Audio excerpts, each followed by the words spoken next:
Assalamualaikum warahmatullahi wabarakatuh. Sahabat seiman yang dirahmati Allah. Abdullah bin Umar adalah sosok sahabat Nabi yang dikenal dengan ketakwaan, keteguhan, dan kehati-hatiannya dalam beragama. Sejak muda, Abdullah sudah meneladani semua perilaku Rasulullah Sallallahu Alaihi Wasallam. Salah satu kontribusi terbesar di dalam hidupnya adalah beliau menjadi seorang perawi hadis terbanyak kedua di dalam sejarah Islam. Ketakwaannya yang mendalam serta keteguhannya dalam mengikuti sunnah Rasulullah menjadikan Abdullah sebagai teladan bagi seluruh muslim hingga hari ini. Di video ini kita akan mengisahkan perjalanan luar biasa dari Abdullah bin Umar, mulai dari beliau lahir hingga beliau wafat. Oleh karena itu, mari kita simak videonya sampai selesai agar kita bisa mengambil hikmah dari kisah kehidupan Abdullah bin Umar. Oke, yuk kita mulai kisahnya.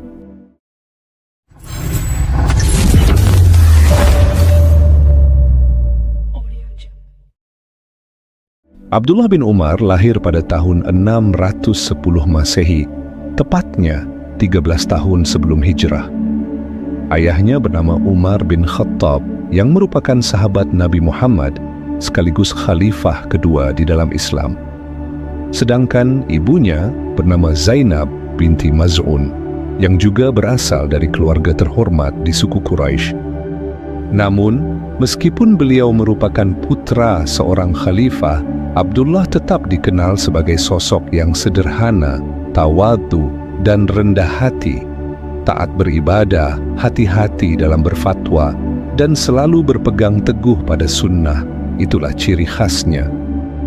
Waktu ayahnya, yaitu Umar bin Khattab, memutuskan untuk memeluk Islam, Abdullah yang masih berusia 10 tahun juga ikut memeluk Islam. Begitu juga, waktu ayahnya hijrah ke Madinah, Abdullah juga ikut hijrah ke Madinah. Saat terjadi Perang Badar, Abdullah juga mengajukan diri untuk ikut berperang. Namun, Rasulullah melarangnya karena waktu itu usianya masih sangat muda, yaitu sekitar 13 tahun. Nah, setelah Perang Badar, terjadilah Perang Uhud. Di Perang Uhud ini, Abdullah juga nggak mau ketinggalan, beliau tetap mengajukan diri untuk ikut berperang. Namun, lagi-lagi Rasulullah melarangnya karena belum cukup umur.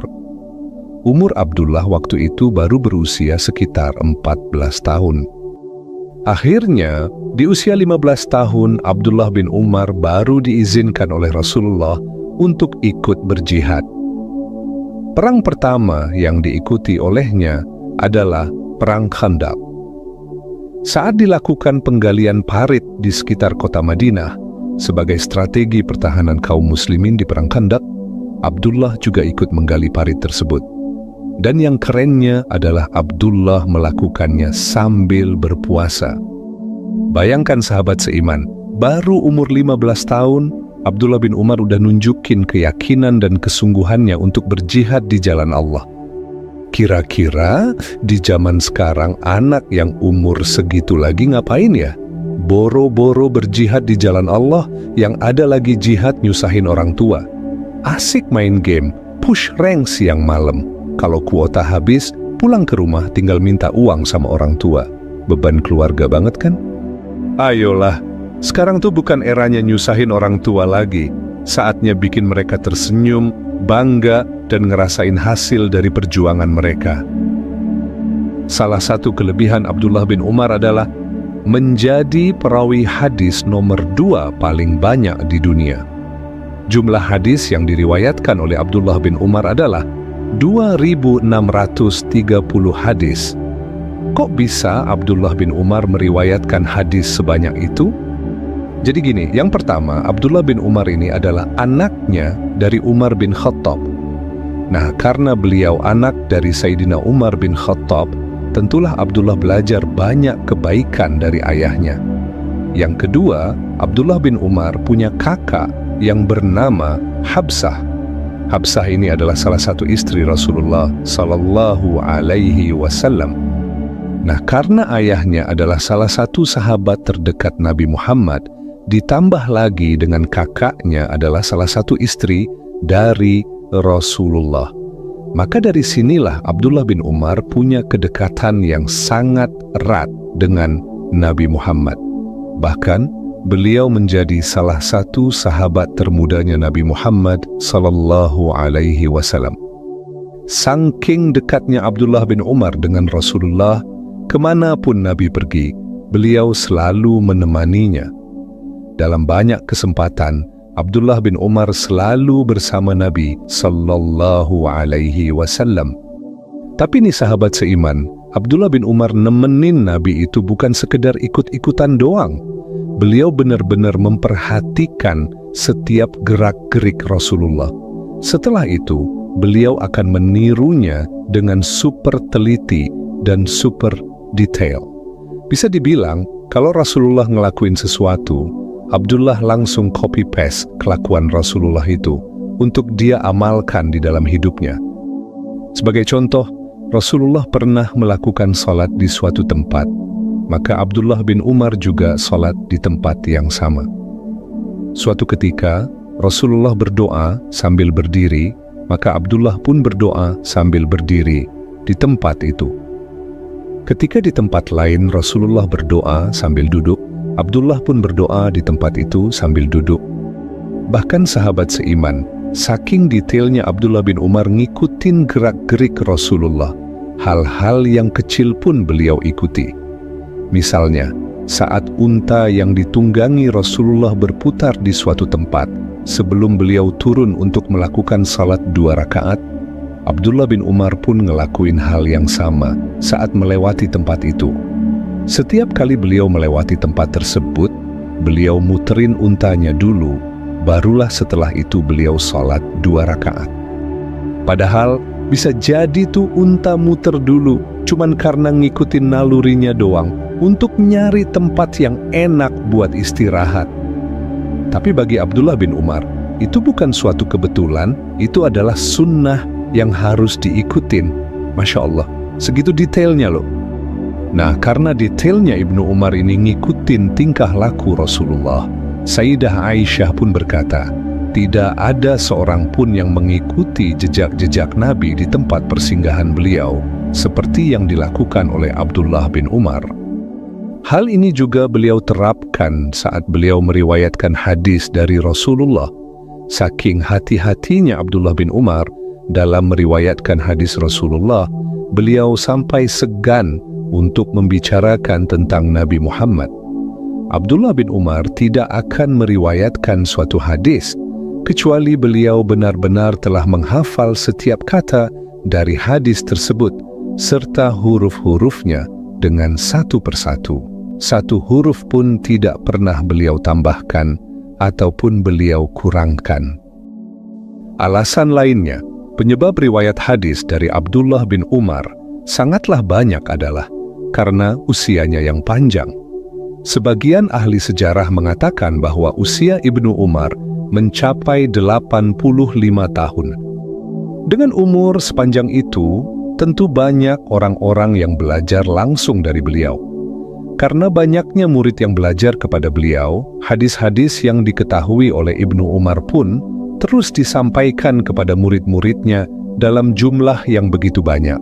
Murid-muridnya kemudian meriwayatkan lagi kepada murid-murid yang berada di bawah mereka. Hal ini terus-terusan dilakukan hingga sampai kepada Imam Bukhari, Imam Muslim, Abu Daud, An-Nasai, dan Ibnu Majah. Akhirnya, hadis-hadis itu pun mulai dikumpulkan di dalam kitab-kitab yang kita baca hari ini.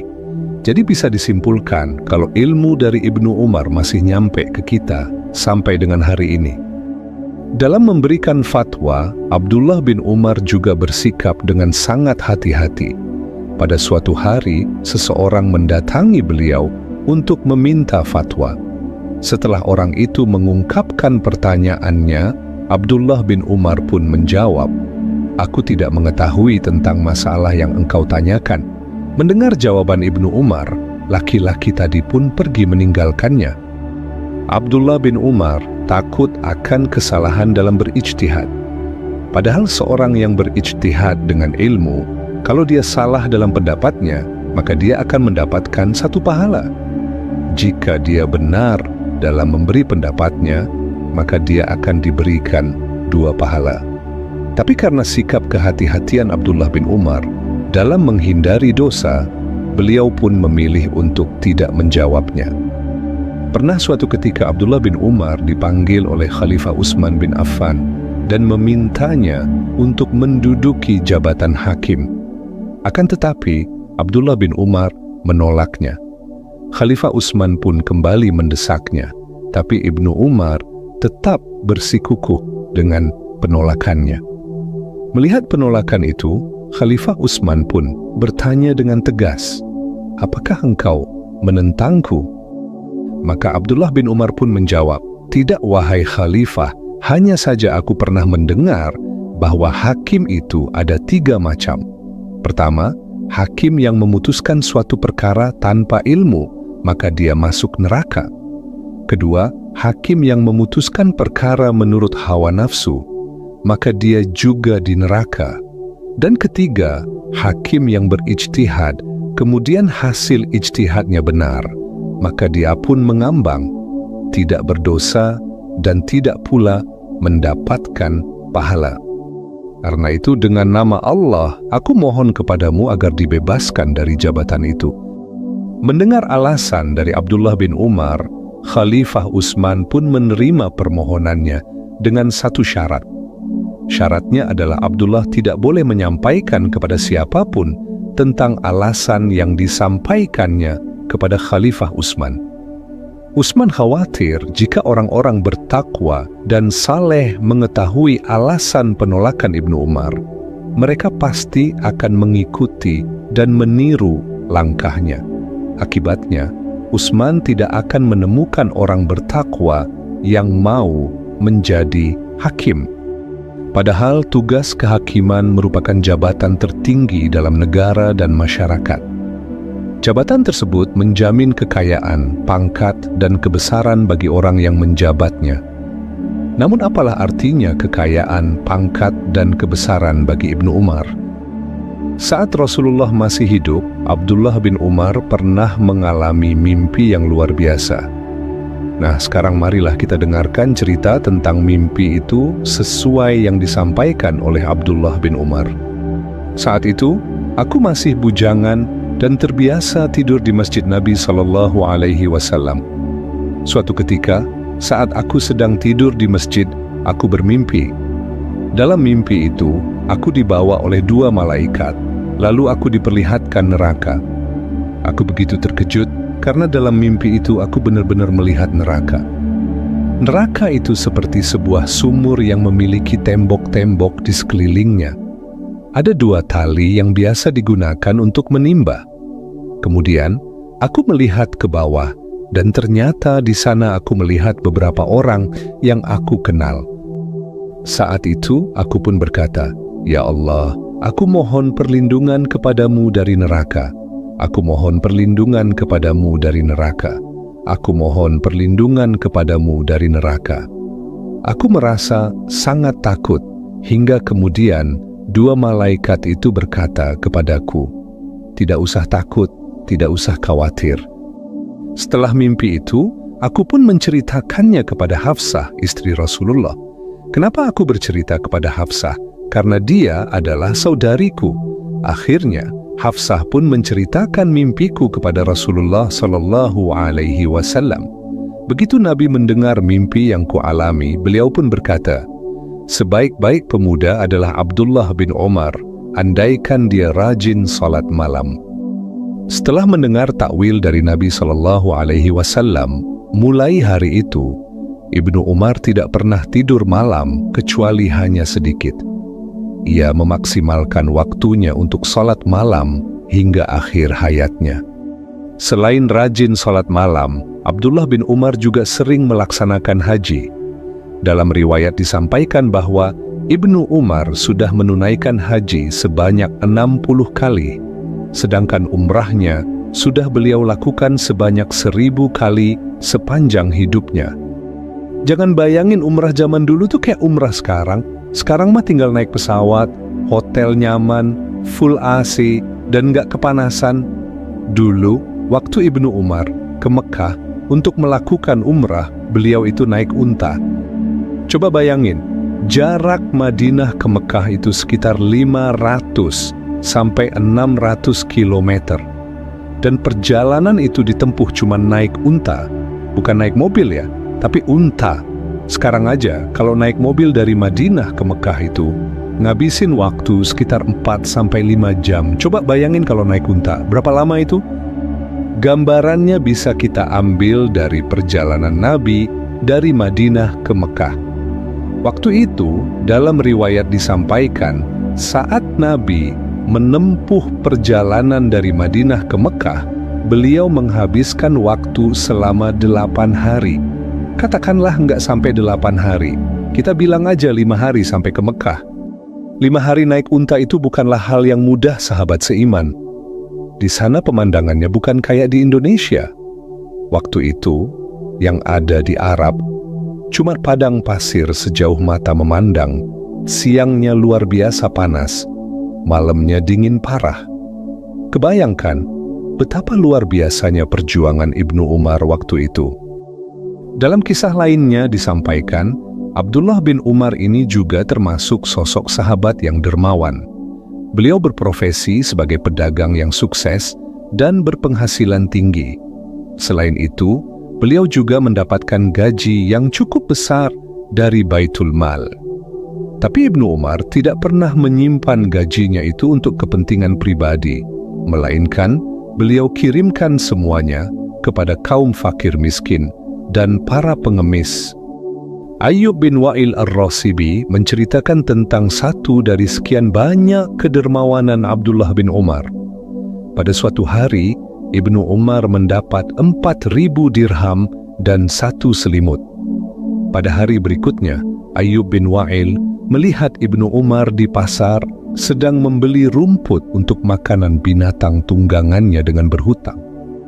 Karena merasa heran, Ayyub pun pergi ke rumah Ibnu Umar untuk menjumpai keluarganya dan mulai bertanya, "Bukankah kemarin Abdullah mendapatkan 4.000 dirham dan 1 selimut?" Keluarga Ibnu Umar pun menjawab, "Benar." Ayyub pun kembali bertanya, "Aku tadi melihatnya membeli makanan binatang tunggangannya, tapi dia tidak punya uang untuk membayar makanan itu." Keluarga Abdullah bin Umar kembali menjawab, tidak sampai 1 malam dia telah membagi-bagikan semua dirham yang dia terima. Setelah itu, diambilnya selimut tadi, lalu dia keluar. Waktu Abdullah pulang, kami pun bertanya tentang selimut itu. Dia pun menjawab, "Telah aku berikan kepada orang fakir." Dalam riwayat lain juga disampaikan, pada suatu hari, Abdullah bin Umar sangat ingin makan ikan. Dia pun mencarinya ke berbagai tempat, hingga akhirnya Abdullah menemukan 1 ekor ikan di pasar. Maka dia pun membelinya, lalu ikan tersebut dimasak oleh istrinya. Setelah matang, makanan pun dihidangkan dan siap untuk disantap. Namun, tepat ketika Ibnu Umar mau makan, tiba-tiba terdengar ketukan di pintu rumahnya. Ketika pintu dibuka, ternyata yang datang adalah seorang pengemis yang sedang kelaparan dan belum makan seharian. Setelah itu Ibnu Umar pun berkata kepada istrinya, "Wahai istriku, sedekahkan ikan ini kepada pengemis itu." Mendengar perkataan suaminya itu, istrinya Ibnu Umar merasa terkejut dan berkata, "Suamiku, kamu bisa memberikan uang kepada dia atau mencari makanan lain untuknya. Ini satu-satunya ikan yang ada di seluruh kota. Kamu sudah bersusah payah mencarinya, dan kamu juga menginginkannya." Namun Ibnu Umar tetap bersikeras agar ikan itu disedekahkan. Hal ini beliau lakukan karena Abdullah bin Umar selalu mengamalkan firman Allah dalam surat Ali Imran ayat 92. "Kamu sekali-kali tidak sampai kepada kebaikan yang sempurna sebelum kamu menginfakkan sebagian harta yang kamu cintai." Inilah kisah tentang Abdullah bin Umar radhiyallahu anhu. Ibnu Umar meninggal pada usia 85 tahun. Namun meskipun beliau udah nggak ada di sekitar kita, kisah kehidupannya, hadis-hadis yang beliau riwayatkan, tetap menjadi pedoman dan pelajaran berharga untuk kita semua. Wallahu a'lam bissawab. Wassalamualaikum warahmatullahi wabarakatuh.